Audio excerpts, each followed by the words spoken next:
How's it going? Welcome to my top 10 all-time favorite video games list. Fuck, I suck at dude. I suck at doing intros. I'll figure this out as I go along. Anyways, uh, welcome to my top 10 favorite video games of all time. I've been wanting to put this video together for a while. A couple friends decided to give me the push I needed to start working on it, so I've compiled my top 10 favorite games of all time. Enjoy. Starting at number 10, Destiny 2. So it's time to bring out the big guns. It's not a metaphor, guys. Go grab some big guns. Because if we're going down fighting. Do it for the tower and the ramen shops. Do it for the loot they've taken from us. But most importantly, do it for the puppies! Follow that guy. Now, when the first Destiny launched, it was exciting to dive into a brand new IP from Bungie.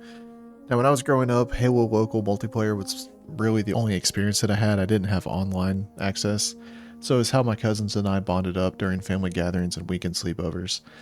So seeing Bungie create something new instantly caught my attention. Destiny always had this unique blend of sci-fi fantasy that set it apart from other games at the time. Now, back then, this was around high school. When Destiny came out, I wasn't very good at video games. I didn't really understand how to optimize loadouts, and I didn't really have the time to get better. Most of my weekends were filled with marching band events or hanging out with friends. It was one of the rare times in my life where gaming really wasn't my main hobby. However, Destiny 2 came out. When it released, it didn't really hook me like the first game did. I mean, I played the Red War campaign, and that was fun, but it kind of didn't really have a lot going for it at the time. Now, this all changed in 2018 when the Forsaken expansion came out. You know, for a few friends of I got back into it, so I jumped in again, but this time, I was hooked. The story pulled me in. Bungie had introduced a new content model with seasonal updates. Around this time, each DLC was followed by 4 smaller seasons, each one with a weekly content drop, mostly there to keep people engaged in the game. The Black Armory was the first one. Banger season. I love this season. You spent most of your time fighting in forges to craft weapons back before weapon crafting was a thing in Destiny, and I was captivated, especially by all the new locations. The Dreaming City is probably one of my favorite locations in the game. It's just absolutely beautiful. But my transition to a hardcore player was sealed when I joined a random group to tackle the Last Wish raid. I had joined the Destiny LFG Discord and started experimenting with reaching out to people to play in different activities in the game that I didn't really have enough friends for, raids being one of them. And that first experience changed everything. Raids are really what truly set Destiny apart from other games. You coordinating with 5 other players, solving puzzles, mastering unique mechanics that were only available in that raid, fighting through complex encounters, earning exclusive loot. I mean, it was thrilling. Especially that last battle with Riven and the Last Wish raid. That night still remains as one of my all-time favorite gaming moments. And for the next 6 years, this game had a grip hold on my life. I was addicted to it. Free weekends meant grinding for loot and leveling up. I'd stay up late prepping solo for playing raid nights with friends, but eventually, you know, the magic started to fade. The game just wasn't as fun as it used to be in those early days. Another thing that kind of killed it for me was that Bungie introduced sunsetting, removing some of the best missions in the game just to manage the file size. You know, the game was getting huge. Like, I remember at one point the download size was like 258 gigs. Like, it was massive. Controversial leadership decisions also started to damage the studio's reputation. You know, they had a lot of series of layoffs. They had some controversial updates to the microtransactions in the game. It really wasn't looking good for Bungie. It kind of destroyed my faith in them, so I kind of took the chance to start to step away from the game. But I'd sunk too much time into the game. I was too invested to completely walk away. So with the release of the final shape, I made the choice to finally finish the Light versus Darkness storyline that they'd been building up for over a decade before finally saying goodbye to this beloved chapter in my gaming life. Now you tell the others this was my choice. My life. Nobody makes my fate but me.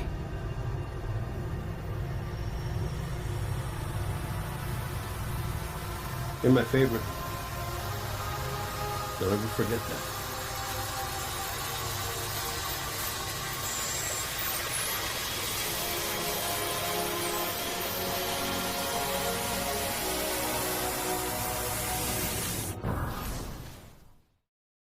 At number 9,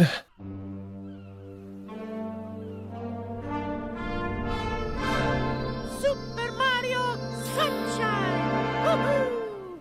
funnily enough, this is one of the few games in this list that I've never actually finished, but it's earned kind of the spot on my list due to the pure character that this game has and kind of that nostalgia factor.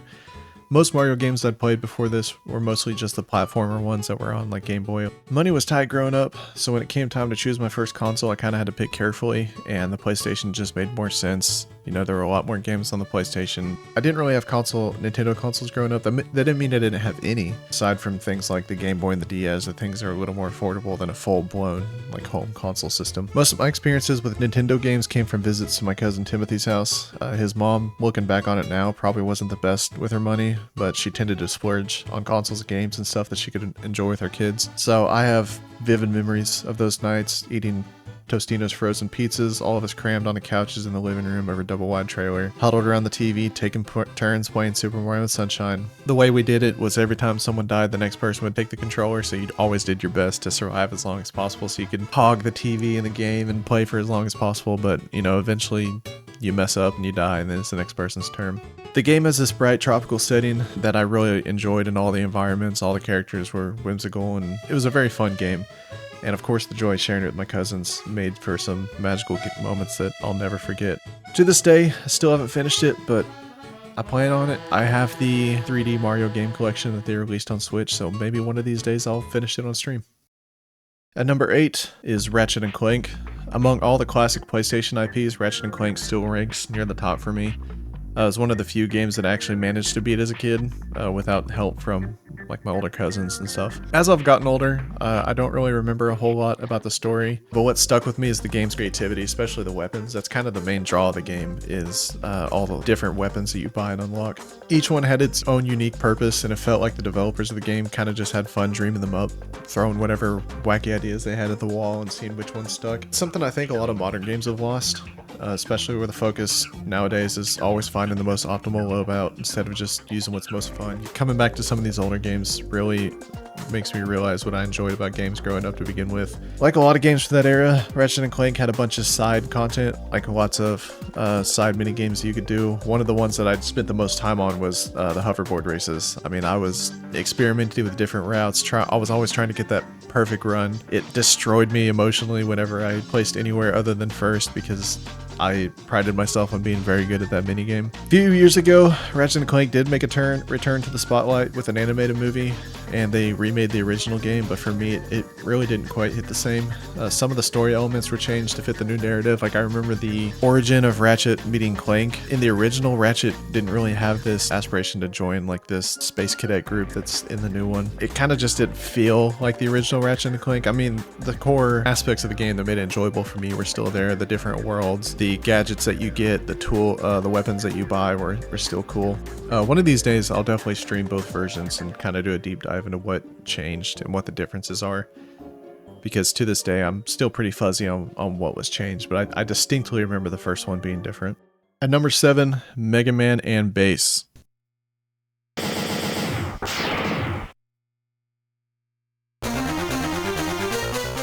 I'm gonna have to try very hard during this section to not call it Megaman Bass, because as a kid, that's how I thought you pronounced it. There's no like voicing in the game that would tell you otherwise, so I just thought it was Megaman Bass, but it's pronounced Bass. Now this one is kind of a bit of a surprise, even to me. Megaman Bass is one of the rare cases where my mom, when she went out to go shopping and picking out games for me, she would always pick out games she thought I would like, and more often than not, she didn't really succeed. But this is one of the rare cases where she found a game that I like, and an even rarer case where it became one of my all-time favorite video games. To this day, I still haven't beaten it. It wasn't until I got older that I realized Mega Man games are known for being tough, so it's no wonder I struggled as a kid. I just wasn't really that good to begin with. But what stuck with me were the bosses and the levels. Each one was incredibly appealing. The one level that I managed to, like the first one that I managed to beat, you play against Iceman, and the level itself was hard. There was a mini boss, and then there was a secondary boss on most of these levels, and I just remember the feeling of accomplishment I got after beating the boss for the first time. But each one of those levels were incredibly appealing. Getting to experience it all on a handheld made it even better. When I was a kid, long road trips turned into dedicated attempts to finally take down that one boss I just couldn't beat. And anytime I had a weekend sleepover at my cousin Timothy's house, I'd stay up under the covers, quietly grinding levels on my own whenever he fell asleep and I wasn't ready to go to bed yet. I just hope that one day I'll finally be able to beat it. To this day, I still have not beaten it. The final level, you're trying to make it to King, which is the boss of the game, and he's got 3 separate levels, and I still haven't beaten it. I think I'm on the 2nd level. But one of these days, I hope to beat it. At number 6, we've got Ty the Tasmanian Tiger. Now, I wouldn't exactly call this one a PlayStation classic, but in my heart, it absolutely is. To this day, I honestly don't know if it is even considered like a beloved kids game or just some forgotten relic, because I've watched a lot of content, people online, either gaming podcasts or streamers, talk about like old classic games, and I've never once heard this name escape those lips. You'll start to notice a theme as we get deeper into this list. I tend to value single player experiences the most. Growing up, I didn't have a whole lot of friends, so I spent most of my time with my cousins and the few friends that I had. Among those cousins, especially my older cousin Timothy, you'll hear him mentioned a lot. He has a huge influence on the games I appreciate growing up. But while most kids that I grew up with had online multiplayer memories, mine were different. My version of that was playing the same single-player games as my older cousin Tim and talking about our progress, favorite levels, what we discovered. That's kind of where Ty, the Tasmanian Tiger, really shines in my memory. It was part of that shared but personal experience that defined how I connected with games. For those that don't really know, Ty the Tasmanian Tiger, very heavily Australian stereotypes in this game. I mean, the game is essentially set in a pseudo-Australia. Everybody talks in Australian accent. It's a very charming game. You play as a tiger who uses boomerangs as weapons, and as you play throughout the game, you unlock different boomerangs. You're trying to stop this evil giant cassowary named Boss Cass, who's trying to collect all these, I think they're runes. I can't remember off the top of my head what they're called. But you're trying to collect them and stop him from collecting them, because if he collects them, he's going to try to eliminate you and your group of friends or whatever. I can't remember what his exact goal was. I'll probably go back and play it again on stream one of these days. But it's an amazing game. I still love it. I still go back and play it every now and then, and it definitely deserves a spot on this list. Splitting the list at number 5.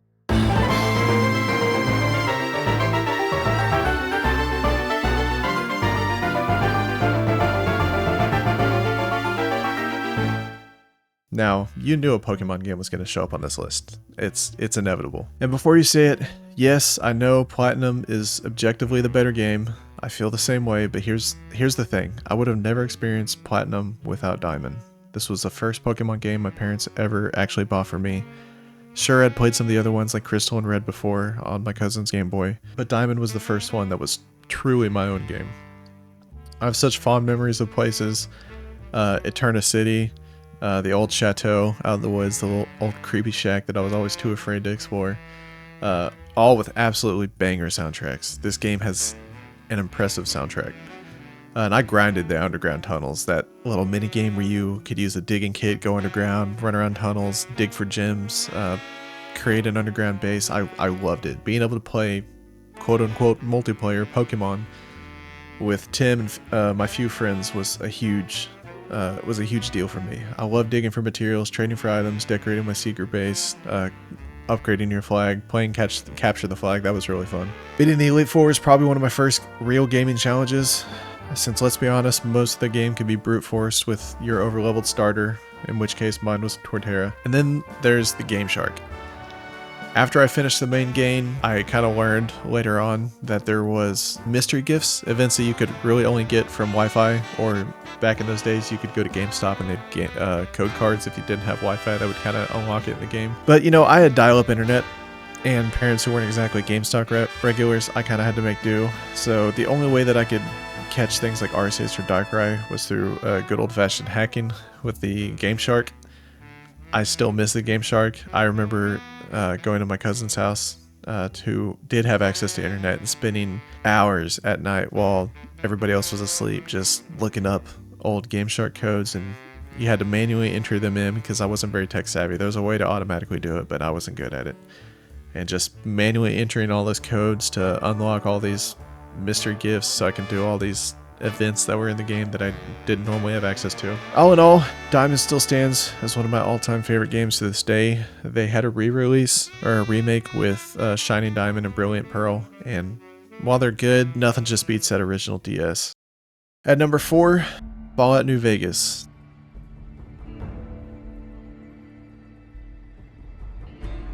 Now this was probably the first mature video game that I was actually allowed to play.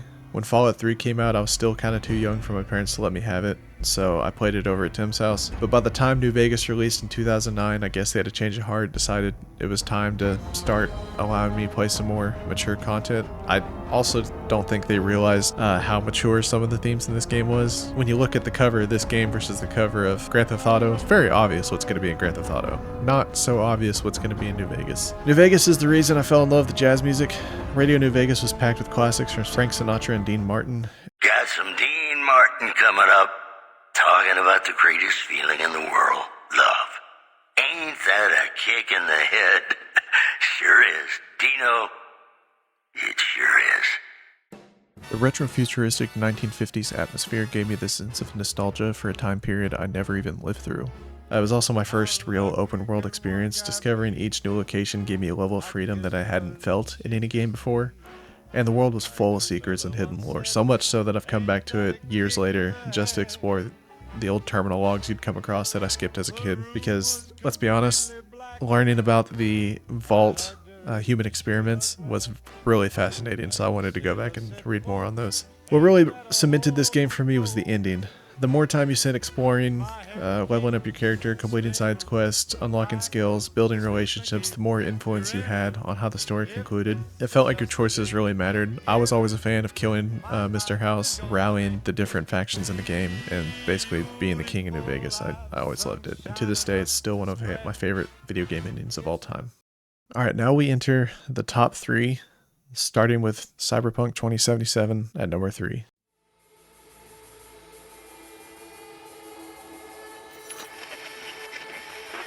Good morning, Night City! Yesterday's body count lottery rounded out to a solid and sturdy 30. 10 out of Haywood, thanks to unabated gang wars. One officer down, so I guess you're all screwed, cause the NCPD will not let that go. Got another blackout in Santo Domingo. Netrunners are at it again, poking holes in the power grid. While over in Westbrook, trauma teams scraping cyber psycho victims off the pavement. And in Pacifica, well, Pacifica is still Pacifica.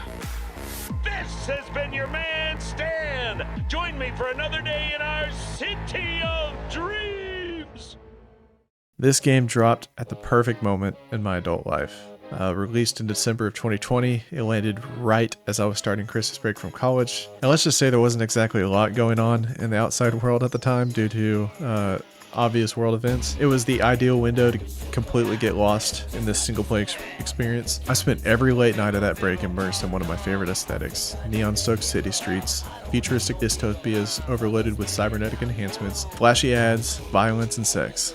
It was everything I loved wrapped up in one big, beautiful, shiny world. I've never really been into underdog to superstar stories, but something about V and his ride-or-die friend Jackie Wells completely hooked me. I'd had several close friendships throughout my life, but I'd always longed for a friend like Jackie, someone that lovable, loyal, and full at heart. The opening hours of Cyberpunk were magical until that fateful mission to steal the relic from Arasaka. Watching Jackie die really hit hard.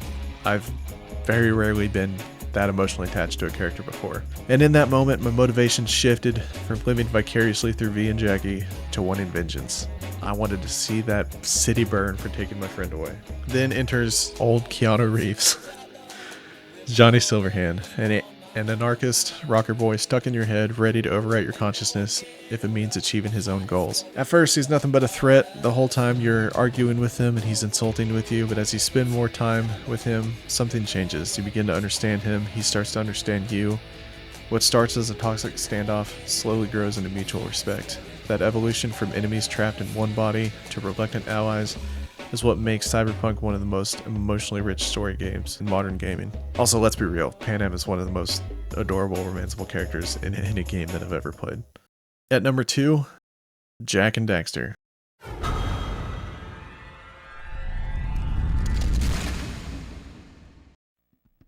I'll be honest, once we hit the top 3, ranking these games got really tough. In the end, nostalgia won out. I love this entire franchise, from the darker, edgier shift that Jak 2 took to playing Pest Control on the PSP and Daxter, and even the strange but honorable mention to the obligatory racing spin-off Jak X Combat Racing. But the original Jak and Daxter was the one that truly stuck with me. It's a story that resonated deep with me as a kid. Two young friends, Jak and Daxter, ignore the warnings of the village elder, a green eco sage, and sneak off to the dangerous Misty Island. Reminded me way too much of the times with my cousins, all the times that we ignored our grandparents, wandering deeper into the woods out behind the house than we should have, getting ourselves in trouble with the wildlife, occasionally pissing off the angry neighbor dog that we thought was gonna eat us as it chased us back to the house. But the game kicks off with the same sense of adventure turned trouble. After their little excursion, Daxter falls into a pool of dark eco, transforms into an Otzel, which is like a weird otter-weasel hybrid. That sets off the journey of the two to find the dark eco sage and reverse his transformation. Along the way, you're exploring vibrant, expansive regions, collecting power cells to push your journey forward. The story takes a turn when you discover that the very person you were seeking, the dark eco sage, is actually the main villain of the game. Your whole mission to save Daxter, it was pointless from the start. But hey, it's not about the journey, it's about the friends we made along the way. The series goes into a much darker direction from there, but it's the original game that holds a special place in my heart. It's got lighthearted humor, imaginative world building, and classic storytelling that made it unforgettable. And last but not least, number 1, Kingdom Hearts.